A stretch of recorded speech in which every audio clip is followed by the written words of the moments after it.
Coming up in this video, I'm going to be talking about RedLeg's original spiced rum, the first one that they launched. I'm going to be doing a little tasting, a little review.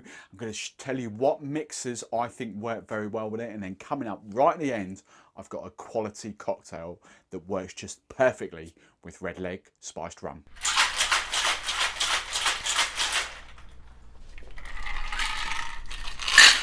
Hello rum fans, Steve the Barman here, and I'm hoping these videos will help you drink, serve and enjoy better quality, at the moment, spiced rums. I love my spiced rums, so I'm really enjoying doing these review videos for you. Today I'm going back to RedLeg's original spiced rum, launched way back in 2012. Just recently I have featured RedLeg's brand new pineapple. I did a video of that a couple of months ago, and that kind of got launched earlier this year, 2019. But I wanted to go back and revisit this because this is an amazing spiced rum. For me, it goes in a completely different direction to a lot of the spiced rums that were out in the market. There's a lot of crazy spiced rums coming through now. So it's not kind of polar opposite to a lot of these rums now, but it is a little bit different to your traditionals, your Morgan Spiced, your Sailor Jerry's, because it does go towards, for me, the drier end of this this kind of sweet spectrum. You've got the Morgan Spiced, which are very, and Sailor Jerry, and Old J and things like that, which are very limey, kind of sweet going forward. This goes vanilla and ginger. The lime is kind of dialed right back. So this is essentially a vanilla and ginger spiced rum. It's available in the UK in most, if not all, supermarkets. Less than 20 quid a bottle. Say 2012, we're talking 7 years now it's been out. RedLeg, let's turn that around so you get a closer up in there. Basically named after, I mentioned this in the pineapple video that I did, basically named after the hermit crab, the red-legged hermit crab. That's where it gets its name from. So that's what the brand is all about. But one of the big reasons why this gets a lot of love from the rum community, because the rum community, they don't really go a bundle on their spiced rums. They kind of want to keep it as a separate category. I completely understand why, but when you've got products like this, and I'll explain why, and they actually do kind of secretly enjoy it and love it. And I'll tell you why. Because RedLeg is all about, for me, the provenance of where those based rums come from. Yes, as most spiced rums are, it's a blend of different rums, but they all come from the Caribbean. And I think I'm right in saying this, the vast majority of the 3-year-old rums in this are actually from the Appleton Estate in Jamaica. The other big plus from this as well for me is the fact that it's got one big word on here that really kind of rings true for me, for what I love, and that word is infused. Now, the way I understand it, they do not use any kind of chemical compounds or flavourings or essences or anything like that. The way I understand it is these 3-year-old rums are shipped over to the UK, blended together, and then actual vanilla and actual ginger is used to infuse into this rum. Now on the nose, what we get are the two obvious things from there, actually 3. The big 2, you get a very healthy dose of vanilla. That's the first thing that hits you. The ginger comes up behind. But the one thing I get off that as well is the sweetness. I kind of get a big sweet. I don't know how to describe it. I don't know what sweet actually smells of. It sounds really stupid. But if you know what I mean, it smells sweet. However, on the tasting, it is polar opposite. It's not sweet. It's a massive surprise.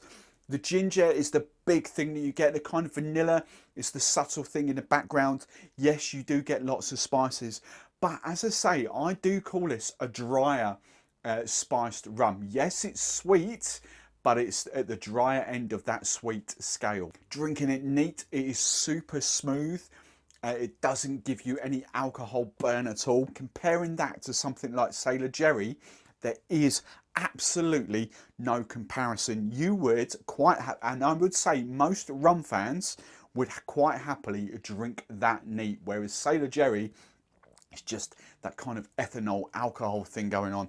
That is absolutely lovely neat. But of course, you're not going to drink it neat. Well, some of you are, but the vast majority are not going to drink that neat. You are going to want to know what works well with it. So here we go. First one, rum and coke. And I absolutely love that as a rum and coke. It is absolutely amazing. I have tried it recently with these two as well. These are the spicy ones. Lamb of Watt, Coca-Cola Signature. I'll drop links in the show notes of where you can get those from. They work very, very well. But getting away with the Coca-Cola, I actually think that the biggest and best serve with this is using apple juice. Now you can go a couple of different ways with this. I've actually tried it with apple ties and what's the other one? Corsten press. For me, it's kind of nice, but I just don't think it works as well as proper pressed apple juice. Doesn't really matter what brands. Yes, just go for your favourite pressed apple juice. There's quite a lot.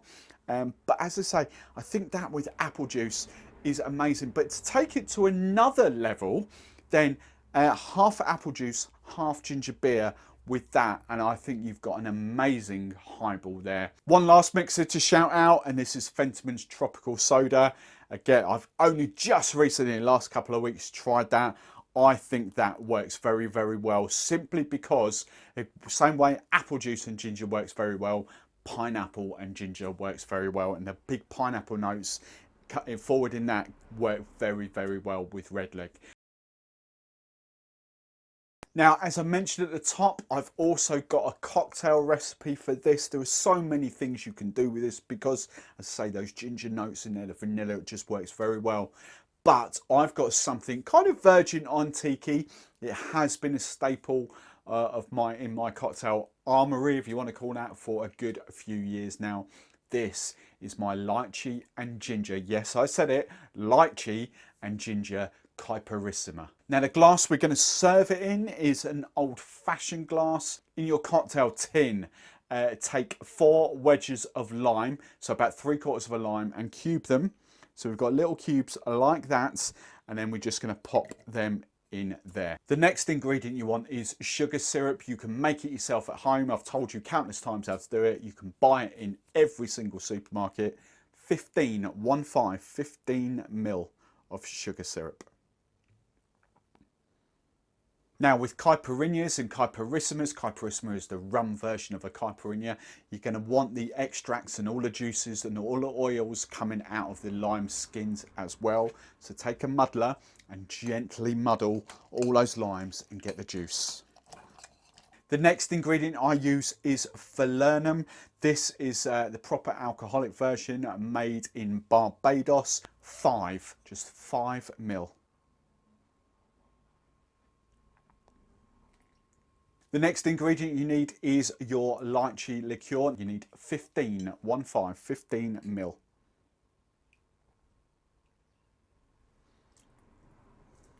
Now the final ingredient you need is obviously your rum. Now we're going for 50, or if you want to be adventurous, 60 mil. I'm going to go 60 mil because I'm going to drink this.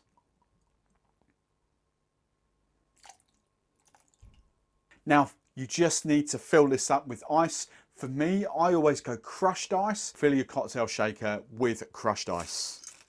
Now you just need to shake for about 12-15 seconds. Pop your tin on, give it a tap, shake the hell out of it. Now it's shaken and icy cold. All you need to do now, take the tin, no need to strain, just pour it straight into your old-fashioned glass. Just to finish, I always love to garnish with a mint sprig. I think lychee and mint just goes well. So take a mint sprig, pop it in, and then just take a straw and have a good old sip. I've been Steve the Barman. Drop a comment below of what you thought of Red Leg and whether you love it and what cocktails you drink with it. And I will see you in the very next video. Cheers.